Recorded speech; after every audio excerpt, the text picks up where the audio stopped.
Ladies and gentlemen, welcome to the final installment of this season's Alpenglow Winter Speakers Series. Coming to you live from beautiful, snowy Palisades, Tahoe.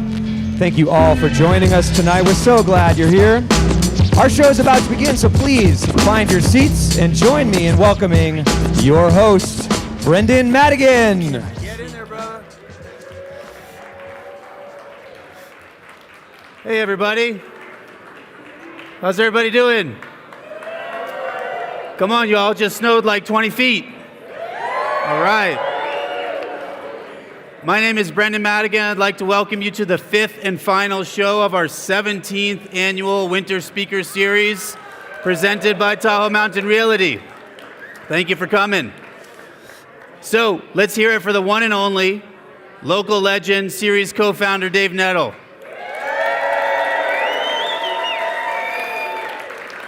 So it seems like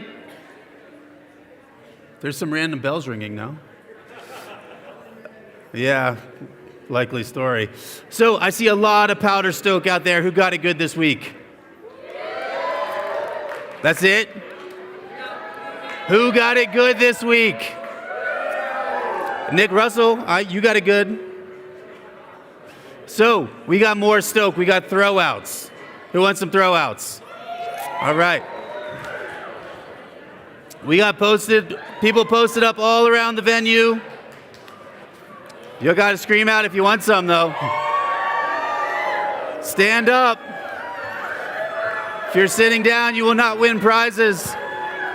If you're not cheering, no prizes.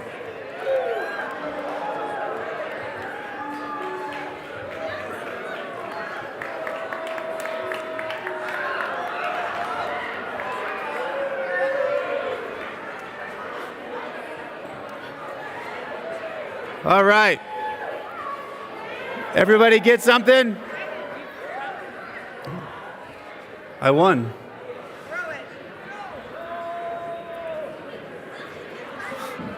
All right. Okay, everybody. Does everybody have tasty food from our friends at Mogrog? Let's give Alex and his crew a big round of applause. Not only is Alex a sponsor, but he gives a portion of every night's sales back to the nonprofit beneficiary. Let's clap for that.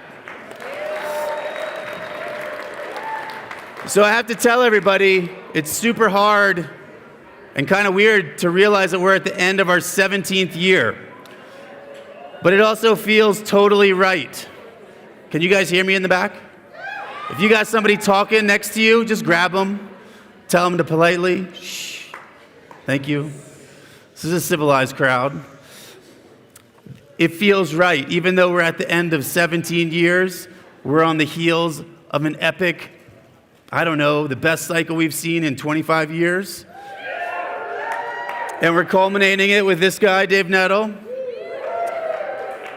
And I have to tell you, when I landed in Tahoe back in 2004, I had the good and random luck of experiencing a Dave Nettle living room special. Wait, that sounds weird. Bro, it was kind of weird, but it was also awesome. And I'm not kidding you that it literally changed the trajectory of my life. Dave Nettle introduced me to the power of adventure storytelling.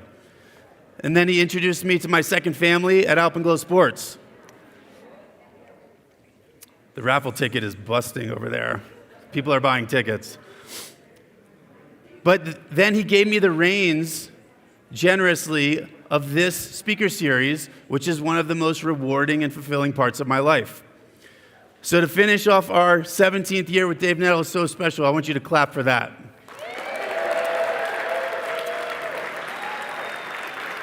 And before we get into it, we couldn't do this without some amazing sponsors. I'd like to extend a sincere and warm thanks to our friends Jeff Brown and Jasmine Watts from Tahoe Mountain Realty. Are they here tonight? Let's clap for them. Thank you so much for your support. I'd also like to thank Kristen and Charles from Move Mountains, a special supporter of Dave's show tonight. Let's clap for them. There's also our generous host every year that gives us this venue to gather in, Palisades, Tahoe. Sierra Nevada, Joel Got Wines, and Best Day Brewing for tasty adult beverages. Let's give them a big round of applause. And last but definitely not least, our local sponsors. And here's where I need everyone to work with me.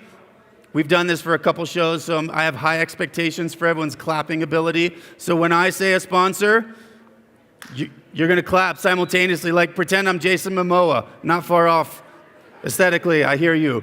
But clap, no golf claps, one clap together, right? So when I say Emerald Bay Wealth Management, all right. Just one clap though. I saw you. Launchpad Consulting and Software Development. Technical Equipment Cleaners. Evolve Design Works. Mount Lincoln Construction. Thank you. Ming Poon Photography. He's here shooting photos tonight. Moonshine Inc. The Tahoe Weekly. And 101.5 KTKE Truckee Tahoe Radio. Let's clap for that. And not to be forgotten, bear with me, we need a lot of sponsors to pull this off. DPS Skis, Arc'teryx, Nerona, Peak Design, Osprey, and the North Tahoe Community Alliance. Please give them a big round of applause. Now, most of you know this, but if you're new to the show or tuning in from a foreign country or somewhere crazy in the US, like they tune them from everywhere, it's a twofold goal. The first is to inspire and motivate everyone in the room to chase their own mountain dreams. And the second is to educate about and raise funds for local nonprofits making a tangible difference here in the North Lake Tahoe community. Super fun. With that, I'd like to introduce the one and only Peter Mayfield. Peter's the founder of Gateway Mountain Center, which is an organization doing invaluable work for our community and the beneficiary of tonight's show. Let's give Peter a big round of applause.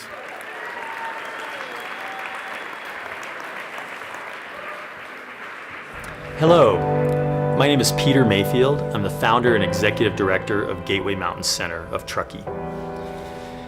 Our mission is to transform the lives of youth from all backgrounds using nature-based experiences and wellness adventures that facilitate reconnection to self, nature, and community. On behalf of our staff and board, and importantly, all of the high-need youth who participate in our programs, I want to say thank you to Brendan and the Alpenglow team, to the generous donor party, and to all of you in the audience for attending this event and for lending your support. This Alpenglow speaker series is an inspiring celebration of immersive adventure in some of the wildest, most challenging places on our precious planet. A mental health crisis is growing exponentially in our communities and our nation. Today, more and more youth experience depression, anxiety, suicidal feelings, and substance use disorder. Many of these youth are from under-resourced families and have suffered multiple adverse childhood experiences.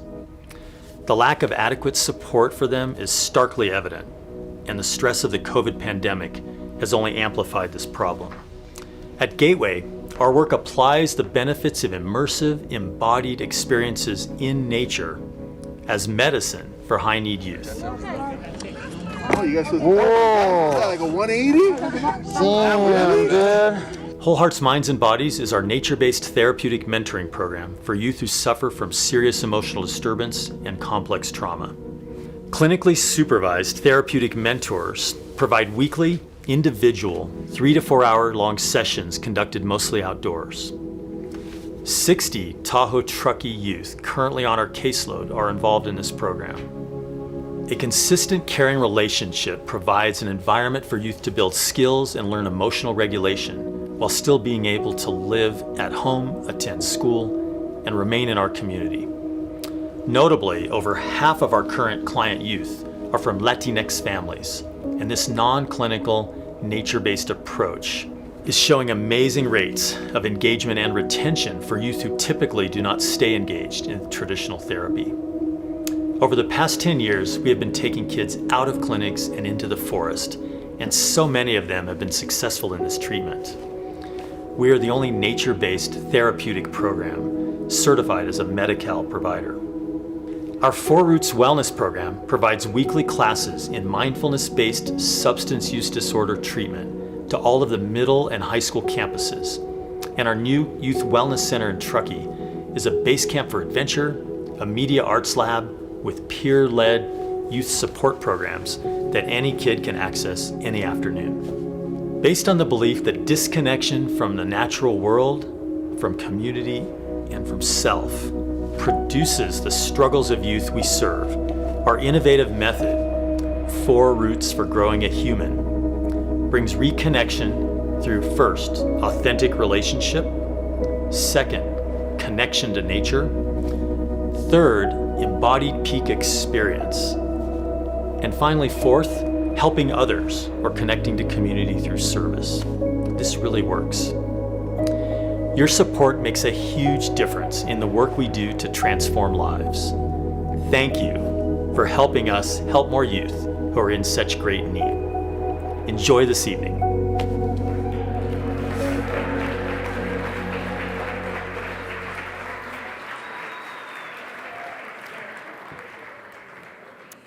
Gotta have some tickets for this raffle, huh? Who's excited for a raffle? All right. So many tickets have been purchased, we're still tearing. Who got out and got some fun today? Let me see a show of hands. Come on, I know more people than like 10 got out. Let me see a show of hands. All right, a lot of people had fun. Sweet. Okay, so our first prize is a Patagonia 55-liter black hole duffel and a pair of Lakey backcountry touring poles. That's a $250 value. What color ticket y'all want? What color? One more time. Orange, Dej? All right, I got orange, look at that. 660416. 660416. Orange ticket. Dane Shannon, did you win? Going once. Orange ticket 660416. Going twice. All right, redraw. What color? Oh, wait. Too late? It's never too late. All right, winner. Your prizes are right there. Okay, next up, we've got another 25-liter black hole tote from Patagonia, an organic cotton towel from Patagonia, and a Peak Design travel pouch. That's a $350 value. What color y'all want?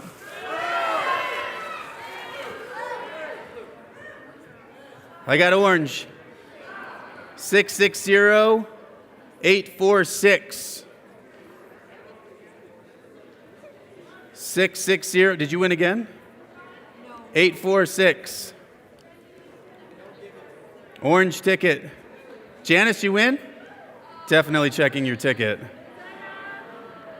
Yeah, I have 860-660-831-2864. That's in there. 846. What's in my pocket? Janice works at Alpenglow, if you couldn't tell. Hold on. It's in between. Holy crap, you bought so many tickets. There it is, right there. Okay, winner, get off the stage.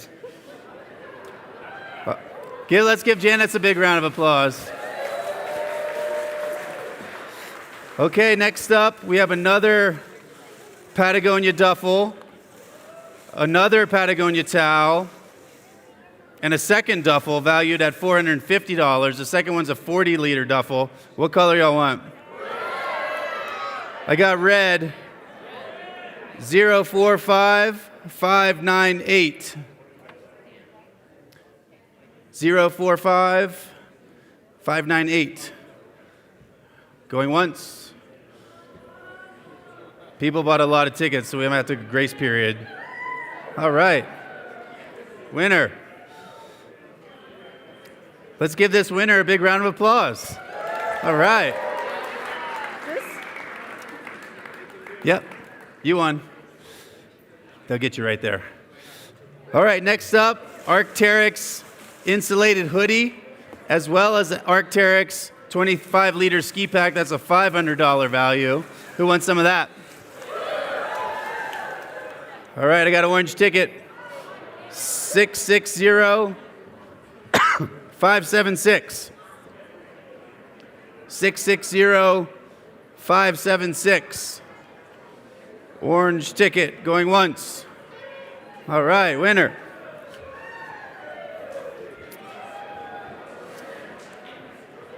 All right, he's running. Let's clap for running. Let's really clap for running. He's excited. He won. Okay, Osprey Zealot 30-liter pack and another Arc'teryx insulated hoodie. What color, guys?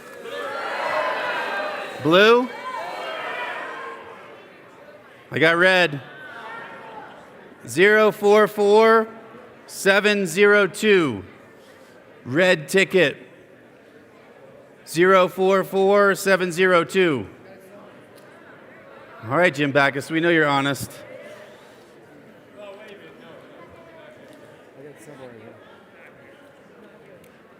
There it is. Winner. Okay. Thank you.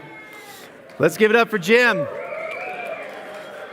Our sixth prize package is a Mountain Hardwear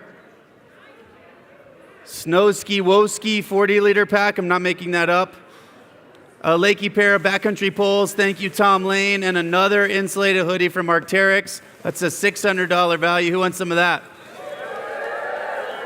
What color? I got blue. 047745. 047745. Blue ticket. All right. Take this ticket. Next up, a 55-liter black hole duffel, a Nerona down sweater. That's a $600 value. Who wants some of that? No one. That's pretty weak. That's a $600. All right. I got an orange ticket. Who's got an orange ticket? 433977. 433977. 433977 going once. Camille, those are blue tickets. Come on, Shusty, let's see it. He bought a lot of tickets. That's like a fat handful of tickets. All right, there it is. Thank you, sir. Prize is here. Okay, next up, another Patagonia 40-liter duffel and a Mountain Hardwear exposure jacket. That's a $700 value. We're getting into the deep stuff here. What color y'all want? I got orange. 657921. 657921.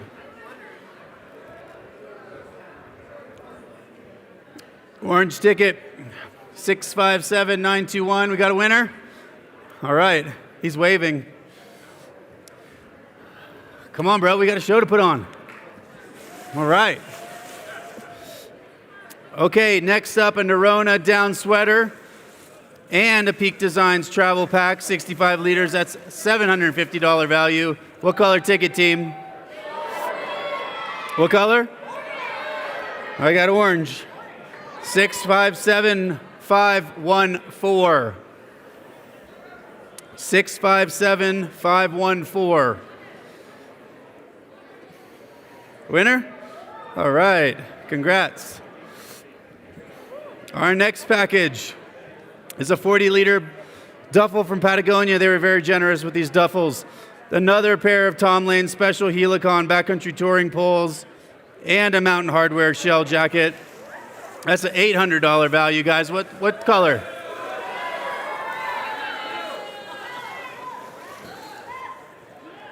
I got orange. 433946.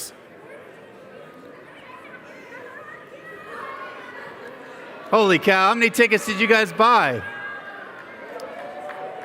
All right, this is our first multi-winner of the year. Let's give it up for the Schustermans. The whole family's here tonight.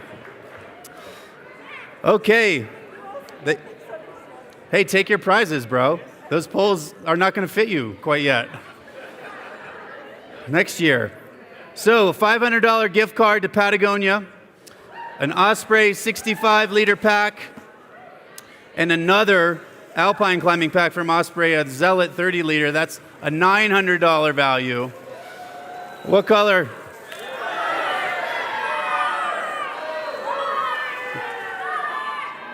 I'm just going to say the Schusterman children need to come to every show.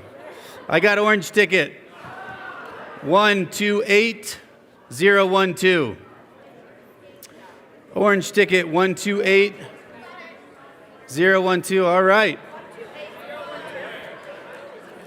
Yep, that's it. Congrats.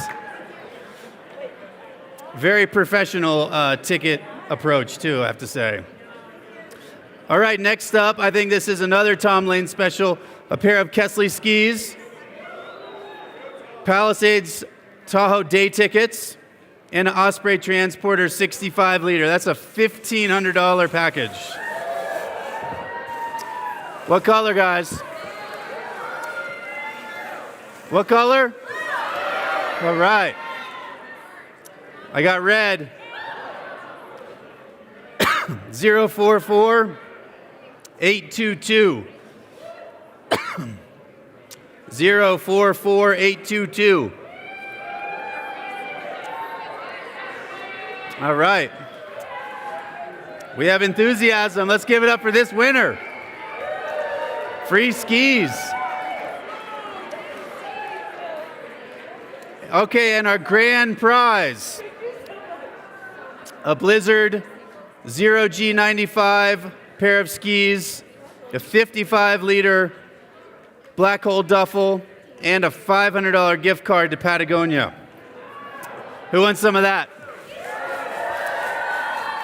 Come on, I know someone wants that. All right, what color? What color, Elwin? All right, I got a green ticket. Who's got a green ticket? Man, I got y'all in the last show. I got an orange ticket. 242 7 3 5. I read it wrong? These numbers are getting smaller by the year. 242 735. Winner? All right. Let's give it up for our grand prize winner.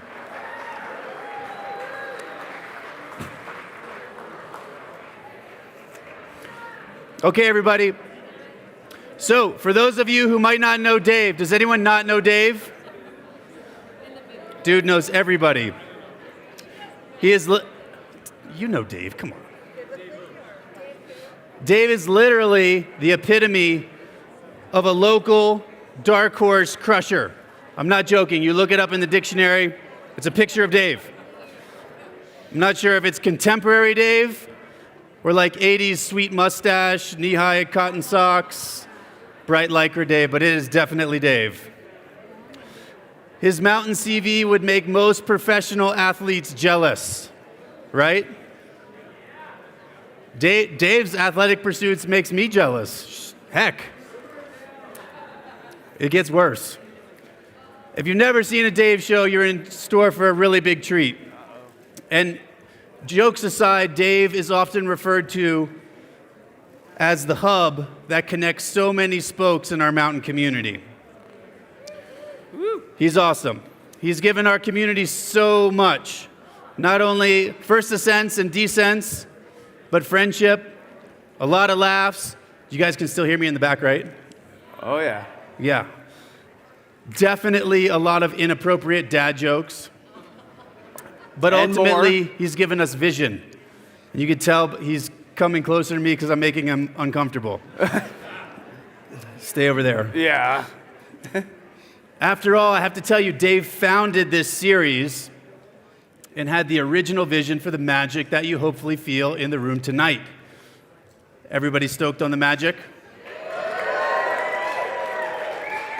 Between all the inspiration, all the athletes, all the fundraising, Dave started it all.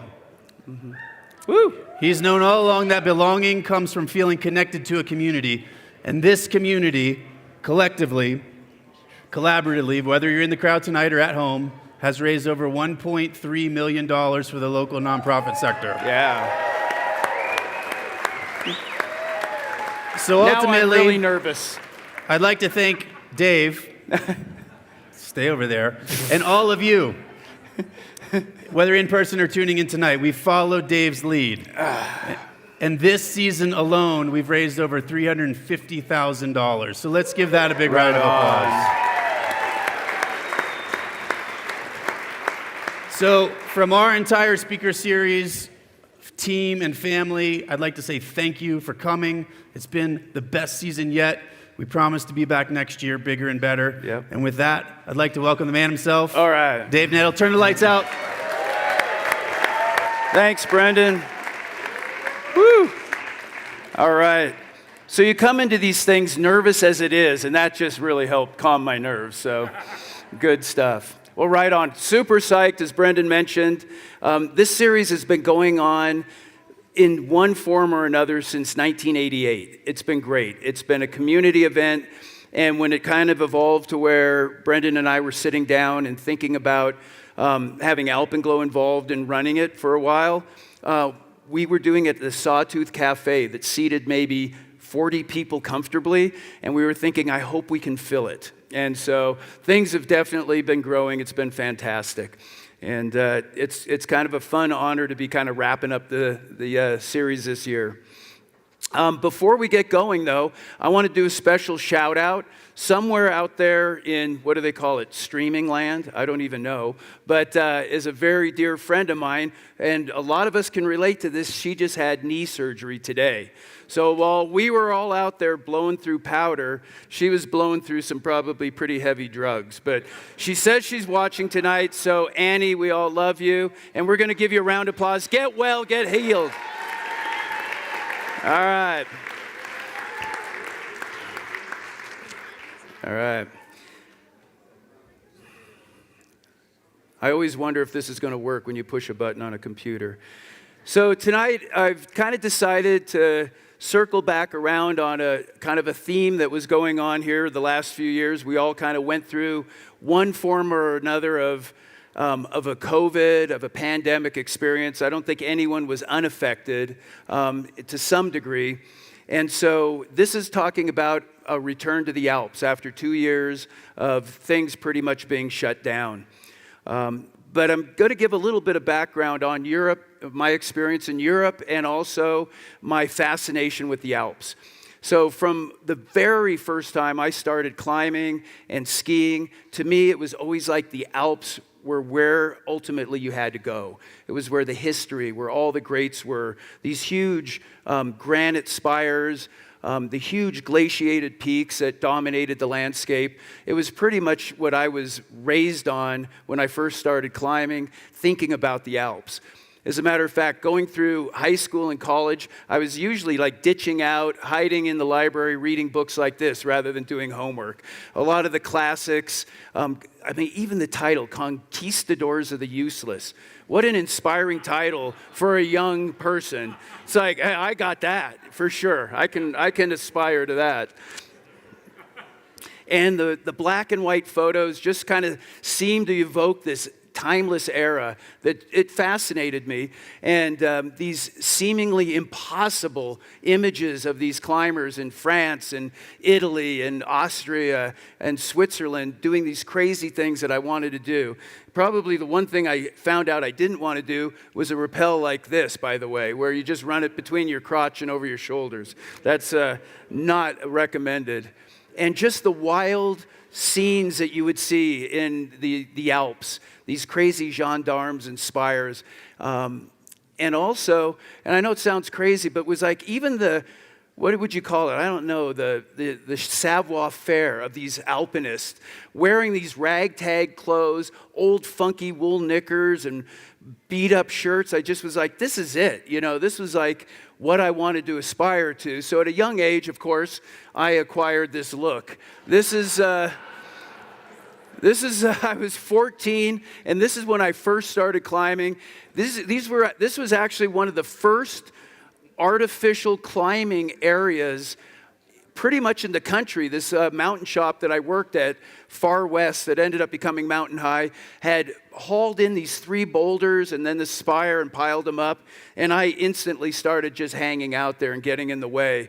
But like, check this out. I mean, that's some like serious edge work with an old pair of waffle stompers. I don't think I could get off the ground wearing these nowadays. And I don't even know why the rope is on my shoulder and there's a hammer involved, but it just was like, that's what I saw in the books. And even later, and Peter Mayfield will relate to this. Now, still rocking the hairdo. Anyway, even later, this is how I was doing the first big walls in Yosemite. Guys like John Backer and Ron Kalk must have been cracking up. I was showing up in knickers because that's what they did in the Alps, man. It had to work. But anyway, this is a classic shot. Those were my roots. It's what I loved. And it was also the images of the Alps in the skiing. You know, these mountaineers that were skiing these huge traverses, launching off of like cliffs. Like I ended up doing that, but not on purpose. But in the shadow of the Matterhorn and so on, it was just super exciting.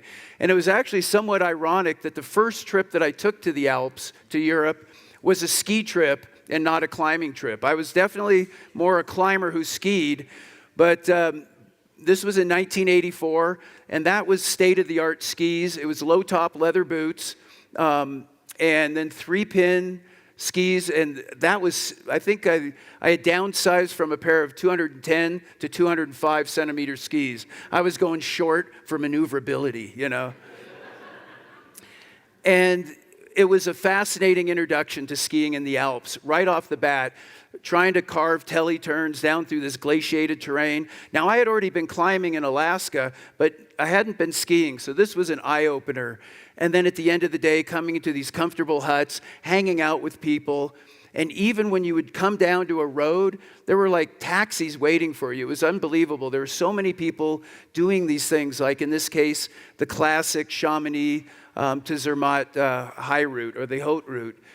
I love that old vehicle. But it was just like waiting, like by magic. And we would pile in, and you'd end up in these classic old French villages, wandering around before the next morning, heading back up into the snows and continuing your ski tour. I was just becoming enamored with this way of traveling on skis. And then these long glaciated descents down these valleys. It was absolutely spectacular. And some of the huts were just amazing. This one, the Vignette Hut, on the Haute Route there. And at the time, I hope it's changed, but I've got to point this out. At the time, the bathroom was this little building that was perched over the edge. And all it was you would open the door, and it was the 2-seater. Fortunately, I never had to share the seats with somebody else, but there was 2 just in case, and it just dropped into space. And what you had to do is perch yourself and be careful. If you heard and felt the wind start blowing up, you got out of there. It was done. Otherwise, you had you were revisiting your visit there. The nice thing about being an American in Europe is you never had trouble picking your skis out of the selection there. It's like the lineup, you know, with the criminals. Can you point out the one who has the long skis? It's like, anyway. But one time, very, very quickly, I remember this old timer had looked at those skis and he's like, telemark. And I ended up lending him my boots, and he went out by the hut and made these beautiful arcing turns. It was kind of a nice little throwback. And for me, I wanted to actually go beyond Zermatt and travel over the last pass, past the Britannia hut down into Sauce Fe. And fortunately, I'd actually at that point had a lot of like alpine climbing experience. And so this didn't really discourage me. But the whole group that had left the hut from Zermatt that day, everybody turned back. And it was kind of an interesting connection with the Alps, is crossing over and skiing down into Sauce Fe alone and completing this high route. And it wasn't until 4 years later that I made my first trip back to Europe in '88 with Jim Howell here, another Tahoe local, to go climbing. We had spent like 2 weeks getting hammered by horrendous weather, and finally the weather cleared, and we decided this was the time to launch on Mont Blanc. That was kind of like, for me, the ultimate would be to do a technical route on Mont Blanc. And so we chose the south face, kind of the Italian side. And it doesn't really show it well, but it basically goes up this on the what they call the Brenva Spur, and we were pretty excited. You can see I'm pretty excited there. That's an enthusiastic young Dave Nettle on his first major ascent in the Alps. If I grew the mustache back, it wouldn't be the same color. That's why I don't grow it back. Even just getting up to the first hut at the Trident Hut was technical climbing. It was wild to think that we were swinging these ice leads, and then up in this little col, this perched on the edge, this wild hut, we spent the night, and literally you begin the route by wrapping your rope over the railing and rappelling off the railing of the hut into the glacier, and then hiking over to the base of the climb. Just, and the exposure, looking down, that's looking down into the village of Courmayeur on the Italian side. Just gorgeous climbing, and the exposure on the Brenva Ridge was just breathtaking. Just felt like you were standing there perched between the snow and the sky. The final steep climbing up through the head wall towards the summit, and the first ascent for me in the Alps, a big one. You can see I've somehow managed to lose almost all the wool in my wardrobe, except for the gloves. Those were soon to follow. And back in Chamonix, the classic statue, from the first ascent. But for me, it was more like pointing like, these are the Alps. You've got to come back. This is the place you need to be coming back to year after year. And so for over the years, since 1984, when I first went there, I've returned to the Alps almost every year. I've had the opportunity to climb a lot of the classic iconic routes like the Matterhorn you saw. This is high on the ridge on the Matterhorn there. The Eiger, the dreaded Eiger.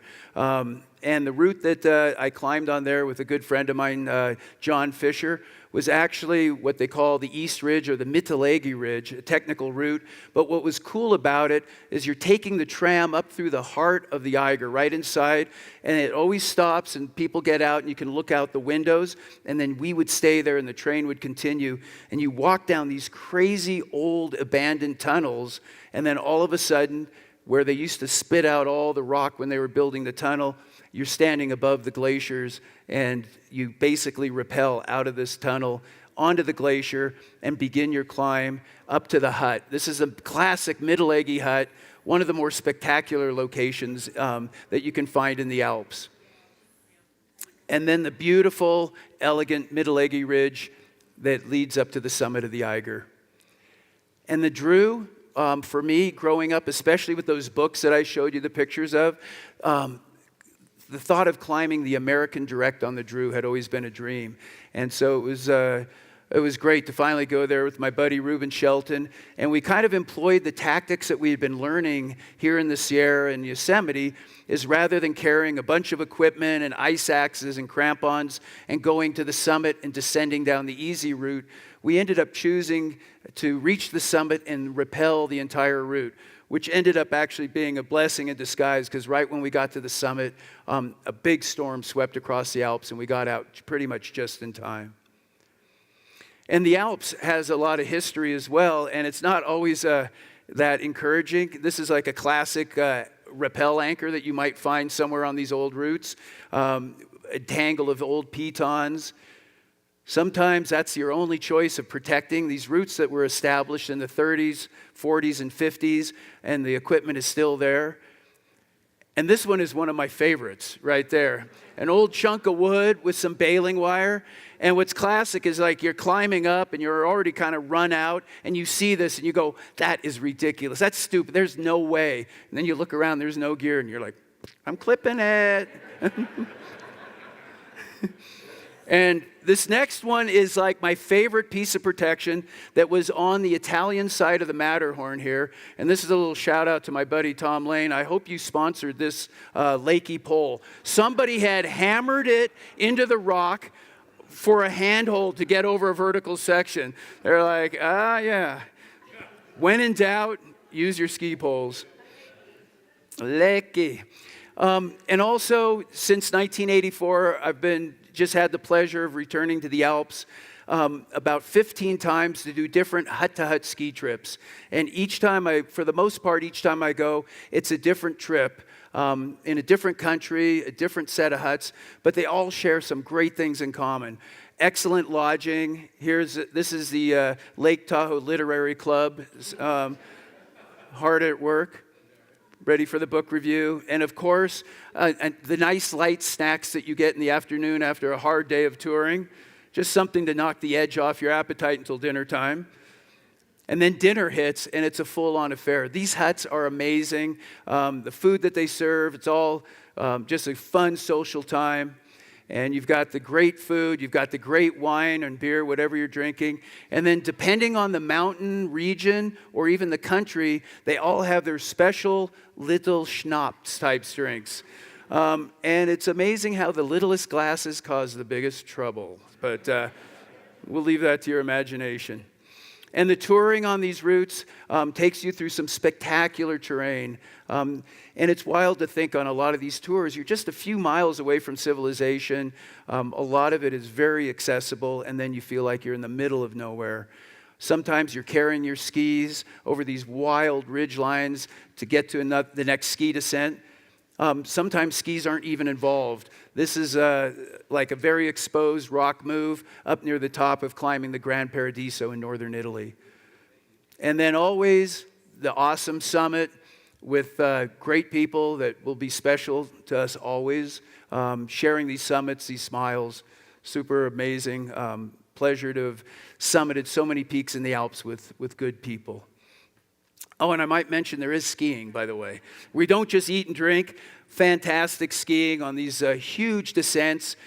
All the huts are usually just open from the middle of March to kind of early May, so it's very much spring-like. So you have these long, beautiful corn snow descents on these glacier runs that take you down to the valleys to the next hut. But there's always at least 1 or 2 days on these trips where there's that surprise spring powder. And it just is amazing. You pick up a couple of runs like this right in the middle of your hut-to-hut trip. This photo of blower powder was taken in the first part of April on the Silvretta hut trip in Austria. And then at the end of these hut trips, you've got that great feeling, the satisfaction, the last little walk back through an alpine village, maybe back to a train, maybe back to the hotel where you started. So you kind of get the idea. For me, for close to 40 years, the Alps had been a very special place, to return to. And I never took it for granted, but I felt like that was always going to be something that I would do each year. The Alps were a place not just for beautiful mountaineering, climbing, and skiing, but it was a real amazing worldview of what was going on, talking to people from different countries, their perception of what was going on in the United States, their perception of what was going on in the world. And so you were like feet on the ground, hearing it from our neighbors across the big puddle there. And so for me, it came as kind of like a real blow in a way when in March in 2020, just a week before flying over to France to do the Vanoise Haute Route, of course, you guys all know, most of you are here unless you're 1 year old. COVID. We don't get to talk about it that much anymore, but it was a real thing. Like I said, it definitely was a speed bump in a lot of people's lives, some more dramatic than others. But for myself, it was one of those things where you really wondered how much it was going to change things going forward in the world. And, just like even a quick look here, what's interesting is even when it kicked off and things were really shutting down, there was still actually, if you look at these statistics, there were still a lot of people traveling for, basically vacations or visiting cities with restrictions, but the huts were particularly affected. You cannot have social distancing in a tiny little hut, right? You're in each other's face constantly, and that's actually one of the cool things about it, is being in a little room around a table, 5 different languages going on, people interacting, hugs, high fives, cheers. So the whole pandemic pretty much shut down the entire hut-to-hut program throughout the entire Alps. So it was a great relief last spring when things began to lighten up and the huts began to open and the word got out that we were able to follow through with our plans. And so I headed over there and ended up kind of doing a multi-country circuit and kind of got the best of the Alps here. This is with Rochelle and my cousins David and Norma Jean. We ended up going over to the Ortler Alps in northern Italy. But the thing is, they were having like a particularly bad season, kind of like we were having here last year. They had a big snowfall in December and then nothing. And the snow, you never want to say it was bad snow, right? It's always, no, it was a bad skier. This was bad snow. It was pretty miserable. It had been rotting and getting stepped on, stomped on, skied on, crisscrossed for about 6 weeks with no other snowfall.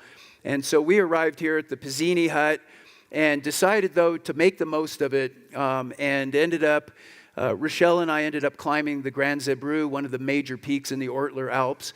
And I'm pointing this out just to give you guys a little perspective. I was over here, this was one of the first hut-to-hut trips that I did in the Alps. And in 2011, a big crew here in this front row, by the way, with me, we were skiing powder descent down this gully. And here we are climbing it, and there's not even any snow in it. It's just rock and gravel. But once you get through the rock and gravel, not so bad, right? You get up into the snow. So here's Rochelle on kind of a moderate, not super technical, but super exposed, kind of high consequence climb to kind of one of the rooftops of the Alps. An absolutely spectacular view. So the one thing that I found in my travels is that, man, if you go over there to do one thing and it's not in condition, or the weather's not good, all you have to do is head north or south a little bit and you're going to find something good. You're either climbing in the sun in Italy or skiing powder north in Austria. So it's a good place to go. One of the biggest problems, though, with poor snow in the Alps is you end up back at the hut at about noon. Yes. The secret is don't start with the little glasses. Start with the wine glasses here. But we ended up, making the most of our Ortler hut experience, not on skis, but in there. And as the evening went on, Norma Jean and Rochelle, when you get the two of them together, they are a whirlwind. This is actually not a blurred photo. This is like a scientific photo I'm about to show that actually shows what Dave Bowers is seeing at the table. This is a whole new app that you can get. These girls were going crazy, and believe me, you get two American girls in a European hut, center of attention, whether you want it or not. But so we decided to pivot, and instead of trying to force a hut-to-hut trip in the Ortlers, we ended up having this phenomenal tour of the northern Italian resorts, Santa Caterina, Bormio, Livorno, and halfway through it, just like here, Mother Nature delivered, and we started getting a miracle March in the Alps, and it started dumping spring snow, and it was awesome. We went from bad corn snow conditions to cold blower powder skiing throughout northern Italy. It was fantastic. And this is your classic light Italian lunch in between runs, in zero visibility, right? Yeah, exactly. Actually, this is this is a global lunch here. So Rochelle and I dropped Dave and Norma Jean off and continued our tour to St. Anton. And I was like chatting it up with these guides. These are the 4 top examiners in Austria. And for some reason, they got tired of talking to me about guiding and kind of gravitated towards Rochelle there. So this was our first day, first run, first lift of our trip in St. Anton. I highly recommend the resort. I think Rochelle would agree. Most of the European resorts have this thing going now that they kind of call rondas or interconnections, where they've connected several ski resorts together. And in St. Anton, they call it the Run of Fame. And basically, it's a route where you start in one place and you spend the entire day just skiing your way, linking ski resorts, and make your way back. It ends up being about 65 kilometers of skiing, and it's about all you can do in a day. It is so fun. And you're just like looping through these beautiful open pistes with the Arlberg Alps in the background. From there, we continued on to Switzerland, and we spent a couple of days in Zermatt. And there is something extremely special about skiing in the shadow of the Matterhorn. It's such an iconic mountain. And so for a couple of days we were there. We stayed in a real cool hut right on mid-mountain. So in the morning you just put your skis on and you're right in the middle of one of the runs, descending down with the Breithorn, Monte Rosa, and a lot of the glaciers in the background. So finally we crossed through Chamonix, went through the tunnel, and ended up back in France here, in the Trois Vallées, the Three Valley area here in this little town of Champagney in Vanoise. And this is where we met up with my hut-to-hut crew. And this is a cast of usual suspects that I've had the pleasure to share many adventures with. We got Laura Ward there, Monica Burks, we got Seth there, Waller, and Mike Slattery, and then Rochelle, who was there joining us as well. And this was a beautiful little hotel in this small village, the Les Glaciers Hotel. And what was cool about this is that Jean-Francois and his wife Beatrice, they have owned this for years and years. And I made a reservation deposit here 2 years earlier, and almost every month they would send me an email and just be like, "We are so excited, we await your return. No problem, your deposit is here until you come." And so when we finally showed up, we were treated to some great French alpine hospitality. So for the first day, we kind of wanted to get the group together and get serious about the route here. So you can see this is my serious team. We actually spent one day just skiing in the Trois Vallées, linking the resorts of Courchevel, Mirabel, Val Thorens, just spending the whole day. The 2 feet of fresh snow made the conditions excellent, and it was bluebird. So after that day, Rochelle, I know it's kind of cute, isn't it? Rochelle and I have this whole trip planned, but she wasn't going to do the hut-to-hut trip. She wanted to have her own adventure, and I had kind of suggested, you can actually link resorts from where we are there in La Plagne, and you can almost connect resorts continuously with just a taxi or two all the way to Chamonix. And she goes, "That sounds great, but I don't have any information." I go, "Hey, don't worry. I will get you some detailed information." So I drew her a map. What? How could you go wrong, right? Actually, oh yeah, here we are. So there's our little hut, and you go up La Plagne, and then you ski on down here, Les Arcs, and then you head on over and you go to Val des Arentines, and you cross into Italy, and then there's a bunch of stuff here you do, and you ski, and you're in Chamonix, you got it. She skied with this. This is what she took. It was awesome. Anyway, yeah, if you guys need any bait on these trips, come see me. So while she was off on her adventure, the rest of us headed off on what's called the Vanoise Haute Route. And it's just, it's not any one specific route, but it is a way to link up a lot of different huts and do a traverse where basically you're starting in one of the largest ski complexes in Europe, the Trois Vallées, and then you pop into one of the greatest national parks and wilderness areas in Europe. It's just such a cool thing. So we were able to use lifts, taking them all the way up to the top of the resort in Val Thorens before popping out of the resort and into the backcountry. And everyone was excited. In this case, I think Seth might have been a little too excited. We're in this tiny gondola. We got all the time in the world. He starts putting his skins on. Like he's ready. You can see Monica in the lower left. She's like, watch out here. And he's swinging those things around. He's like, "I'm ready, man. I'm ready. We're going to do this hut trip. Let's get this thing done." But it was good to see the enthusiasm. And when we got off at the top lift, this is how you know you're about to enter into the place you want to go. When you start reading warning signs, it's like, okay, there's our route, So you leave the resort here at the Col du Val Thorens, the Col du Thorens, and as you can see, it's well traveled. That's the one thing I want to just point out, because you're going to see this as this kind of the presentation unfolds. You don't go to Europe for a wilderness experience. You go there for all the reasons you're seeing here. If you want a wilderness experience, we live there, right? You go to the Sierra backcountry, you go into desolation, but you go to Europe for a whole different ski experience. And in this case, as you can see, there's a lot of people that are out there doing these routes, and it becomes a very cool cultural, social thing. But you leave the resort behind. You can see the ski lifts in the background. And then we passed over the final col before beginning our trip, and the Chevrolet, the Col de Chevrolet. And there's always that excitement on the first downhill ski descent when, you've been thinking about these hut trips, you've been planning, you've been skiing at the resorts, and now it's at those first turns and launching on down. And again, like I said, that 2 feet of fresh snow saved the day. We went from what would have been very grim conditions to a lot of fun. Beautiful open glacier skiing, boot-deep, sun-warmed powder, and then these long glacier descents. So you could kind of just pick where you wanted to go. We were off to one side and then looking over at another group making turns. Super cool. And then just kind of wheedling your way down the glacier in towards the valleys.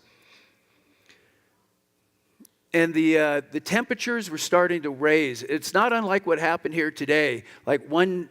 Yesterday it was like cold and stormy, and then all of a sudden it's like 40 degrees. Same thing was happening over there, and the snow was changing, and we were starting to see some of those spring wet slides on this fresh snow. And so, a little bit more heads up, and you could even see here, things were getting pretty funky. The snow was beginning to move around. And the one thing to keep in mind was that a week earlier, that was all grass. Now we've got 2 feet of rapidly warming snow on top of wet grass. So we were definitely motivated to get through that, hopping down through this kind of junk here on this one particular run. And finally, fortunately, seeing our hut, the Refuge Roque de la Pêche, the first hut for the night. And it's great. You go through all this crazy sun-warmed glop, and things are feeling a little sketchy, and then all of a sudden you roll into the hut, and everything is all right. The beverages come out, another light little charcuterie plate to knock the edge off before dinner. Monica looking very happy there. Oh, I would go back on that one maybe. And very cool hanging out on these decks. This is very typical, showing up, listening to the different languages of people that have been touring, watching the mountain avalanche, the sweet sound of tumbling wet slop. Yeah, order another glass of wine, look the other way. And these huts all have special character. This particular one, the Roque de la Pêche, was like amazing. The woodwork and the metalwork in there was absolutely beautiful, and the food was amazing. This is like just another typical dinner. There's Seth kind of eyeballing my chicken leg there. It's like, hey, man, you got your own. And then the next morning, booting up, getting ready for the day, checking that smell in your boots, making sure that, yep, that's my boot. I recognize that smell. And as we started off that morning, it was kind of cool. There's a lot, like I mentioned, a lot of history in the Alps. And so even these little random spots, all of a sudden there's this old church that looks all dilapidated, but then you see like this beautiful woodwork and a peak of this mosaic in the window in the back there. So all these like amazing little vignettes that you get along the way that you would never even know were there. So crossing the creek and heading over onto the north exposure, the snow got a lot better, and we found ourselves working out above the kind of the warm valley and back up into the high country here. And finally getting up to the next Col du Assois. And by the way, my French is terrible, so if anyone here actually knows how these are pronounced, just laugh or something. But the beautiful col up here. This is at about 10,000 feet, and then dropping in on the sun-warm side and just finding these beautiful turns. A lot of it is about the timing during the day. And, you've got maybe, in this case, we had a 2,000-foot descent down to our hut. And we just kind of kept going further and further down, traversing over, dropping in, trying to get fresh tracks, following the best snow where the sun had kind of lightly warmed it, and finally just skiing it right on down to the snow line. Yeah, and literally down to the snow line. Some places might report this as intermittent skier packed powder. Because we're actually on snow, so. And then arriving at our next hut, the beautiful, recently rebuilt Dent Parachi hut, located on this beautiful ridge with a gorgeous view. And it was kind of cool.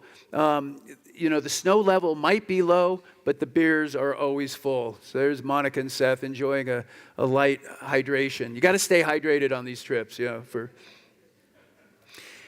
And the hut was famous for this guy, Frank, who was the hut keeper, the hut warden. But this guy here was a Sherpa from a Nepalese village that would come out every spring and work in the hut. And he was just a super friendly, happy guy. And we just had a great time chatting it up with him. I love this shot here. So they always identify the table where you're going to sit. And usually it's a little nice folded piece of paper. This looked more like, the convict. You're being sent off to Devil's Island in France, or something like that. You can see some wine was involved in the background there. Perhaps.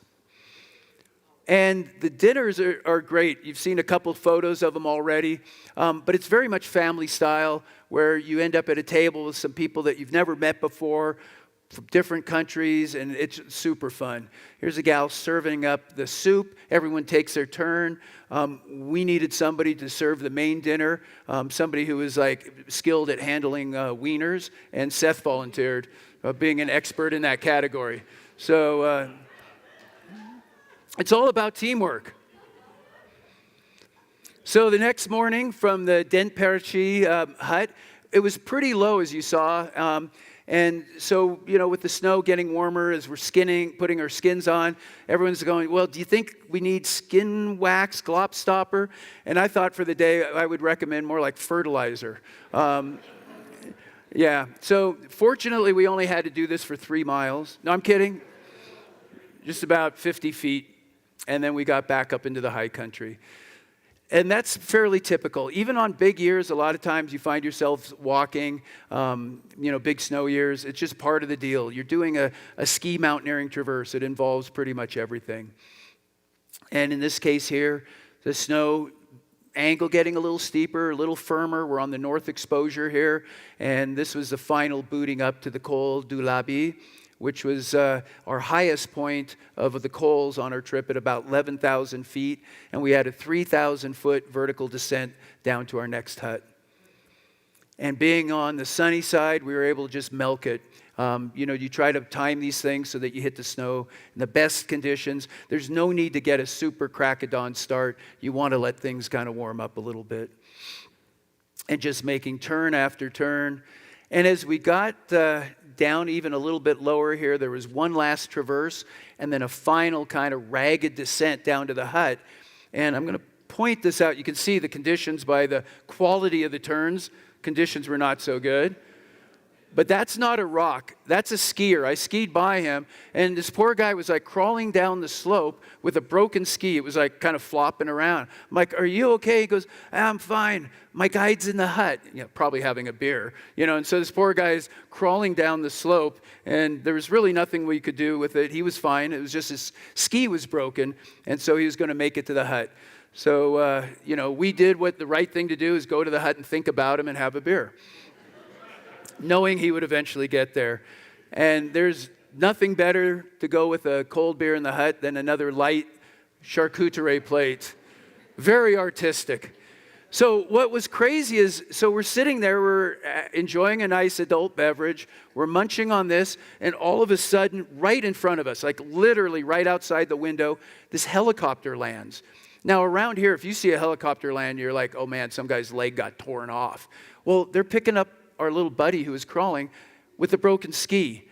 The French gendarmes came to rescue the guy because he had a broken ski. They flew him down to town.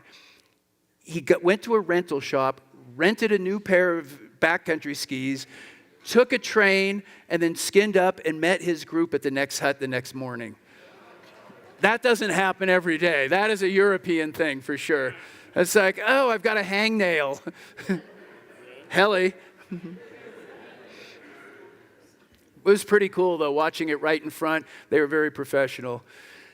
So you can kind of see here at this year in the low snow conditions, it was looking a little grim leaving the hut, but we knew that better skiing was up above and just making the most of it. You can't complain about sitting out in the sun on a beautiful alpine day looking across at the Alps. And dinner, again, you can see there's a theme here, right? Like, you better prepare to eat. You don't go on these hut trips to lose weight, for sure. And the food is magnificent. And Slats kind of had been living in Chamonix. He's kind of our global ambassador. He's the man of all seasons, the man of all cultures. You can see he's showing the way to properly eat pasta in France, right? He's composed. He's using a fork and a spoon. But if that ain't your style, man, you can just get her done. There's Seth. I'm looking at this picture when I was putting the show together, he's got a knife. You don't use a knife. You don't take a knife to a pasta fight. I think that was just to keep people from getting his food. Yeah, don't bother me while I'm eating. No. But the next morning, it didn't take long to get into the high country and back to some good skiing. Booting up, you can look back. That's the direction we came from. That's the peak that they call the Perchi in the background. And you can even see the Col Labi way off in the background in the distance. Spectacular looking back at where you've come from. And the day was heating up. We had some great corn snow skiing down to a basin. And one great trick, when it's super hot like that, you don't want to carry a bunch of water because of the weight. You can literally scrape a little bit of that soft snow, sun-warmed snow, and just lay them across the top sheet of your ski for about 5 minutes or less, and it's almost water, and you can just refill your bottle. It was really cool. So we finally got up. This was crossing the last pass that we were going to have to cross for our trip, the Col du Dard, a very broad plateau with about a 2,000, maybe even more than that, maybe a 3,000-foot ski descent down to our final hut of the trip. You can tell that it was a 2-foot fresh snowfall. Just measure the crown. So a lot of things slipping and sliding, but for the most part, if you avoided those areas, it was great corn snow skiing. And finally ending up down at the hut, our final hut, the Col du Vanoise hut, kind of the namesake of the whole range. Beautiful hut there. This is a feeling everybody has at the end of a long ski tour. You cannot, no matter how much fun you have in life skiing, everyone loves it when you take that boot off, especially after a day of touring with a little pack on. And there's Monica in a very happy place. Yeah, she's happy. That's our little snack again. And Laura having her little snack, which I was joining her with, by the way. Yeah, it's easier to swallow than, anything else, So in the evening, these huts are great. You hear everybody murmuring about the next day. And one of the big attractions is climbing the Grand Casse, the main peak, the highest point in the Vanoise range. And it's kind of like the culmination of a trip. I always like to do, it doesn't have to be at the end of the trip, but I always like to have at least one major summit on these hut-to-hut trips. And so you could tell the energy, because a lot of these folks in this hut were going to do the same thing the next morning. And they're talking about having their breakfast at 4 a.m. and getting this alpine start. I'm like, oh, no. We want to be the last ones out of the hut. We do not want to be on this mountain when it's rock solid ice. So we were just kind of chilling out. And so the next morning, we actually waited until the sun hit the hut. I have to think we were, if not the last, some of the last people out of the hut. But what was great about it is that it was very relaxed. We weren't in the Ramba, line of everybody going up the mountain. Got to the point now where even still, with a little bit of late start, nice and icy, the boot crampons go on, and we really get into the ski mountaineering mode. Very firm snow conditions here. Again, the longer we were going to wait, the better, because we were planning to ski down the same route that we were climbing. And at that point, you would not want to be skiing down. It was like a sheet of ice. So as we started climbing up, this was kind of on the West Glacier, one of the main routes that people take up there. It started getting steeper and steeper, but fortunately the day was getting warmer and warmer and things were looking great. but amazing exposure, and that's going to looking down the route that we will eventually be skiing down. And then we reached the final summit ridge, kind of wind-blown, so not a lot of snow. We dropped our skis and then made the last little walk to the summit, which was just this gorgeous ridge line. Beautiful, beautiful exposure. And then the summit of the Grand Casse, kind of the rooftop of the Vanoise Alps. Yeah, woo! Good stuff. No, it really is. You know, these are ski tours, but there's a real mountaineering edge to it that I love, right? You break out the crampons and you have this final summit that you reach. And then the ski down, heads up, no fall zone, definitely. And, you know, even though I'm not really guiding these trips, we're all just friends and I'm kind of just like maybe the ringleader. Still, man, my heart is in my throat watching my best friends and just going, man, don't blow an edge while I'm watching. But on the descent down, surrounded by these glaciated peaks, spectacular. And then finally down that main face on the glacier. And this was a crack up. Again, it's not like I felt like I had to go first, but I was kind of like milking the slope and kind of feeling for where the snow was. And Laura kept like, let's just go, let's get down this thing. And I'm like, simmer, you know. Anyway, there's a little bit of strategy on these things, but we finally started getting down into this point where you can see here, the snow is softening up, and our late start was definitely paying off. And we ended up gliding down and getting great turns. You can see the tracks from people before us just hanging on survival. We had waited just long enough where it was just butter and these beautiful turns, 4,400 foot descent from the summit. Amazing, nice leg burner. And down we have a short skin, very short skin back up to the hut. And almost immediately, it was a hot day. You know, the topic is like, you know, so what's the beverage? A nice cold frothy beer or a crisp local wine? And of course the answer is yes.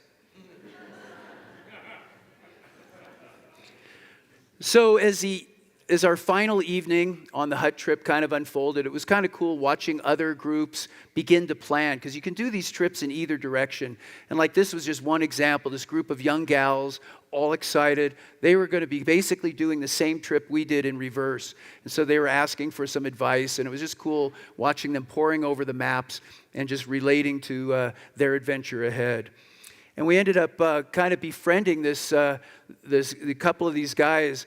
The younger guy on the left there is a full certified French ski guide, and he was going on this tour with his father-in-law in the striped shirt. And as kind of the evening went on and we were just sharing things, again, you know, different worldviews about life, about the U.S. versus France, all these things, I found that he and I had a ton in common. We had both been born in 1957, and despite having been in two different parts of the world growing up, we had a bunch in common. And as you can see here, the thing we have most in common now is a desperate need for a shampoo. That is... I think he got attacked by like a weasel, and somebody hit me with like a cube of butter. And maybe a little more suntan lotion. So our final morning, leaving the Col de Vanoise hut, hiking up a little bit through the grass here to get to a high point before our final descent. And it was just kind of cool, just standing there looking back, you know, in the direction that we had been coming for the last 5 days, kind of reflecting on the trip before that final descent back towards civilization.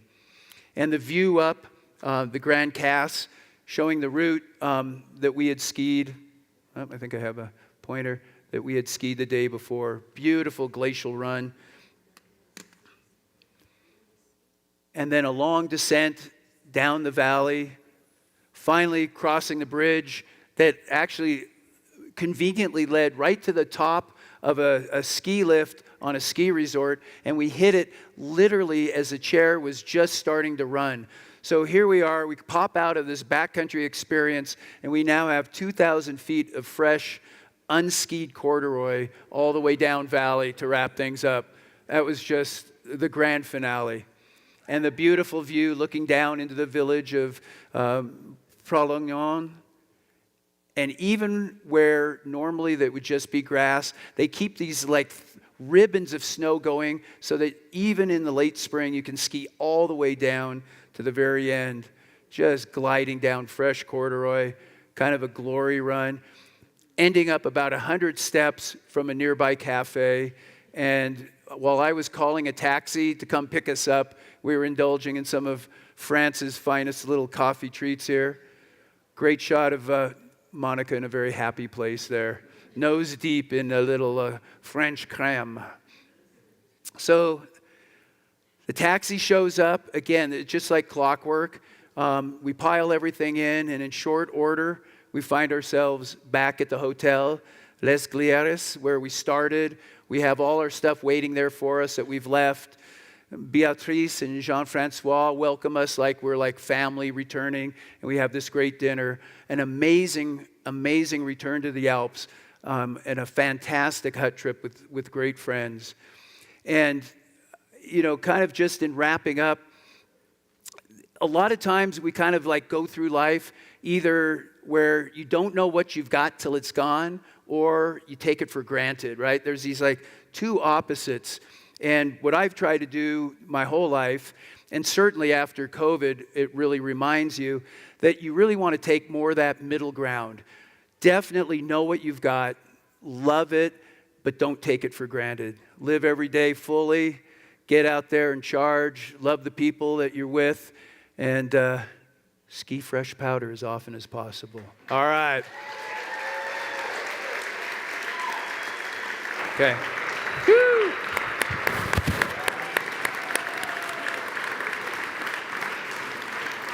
All right, thank you very much. Have a great rest of your ski year.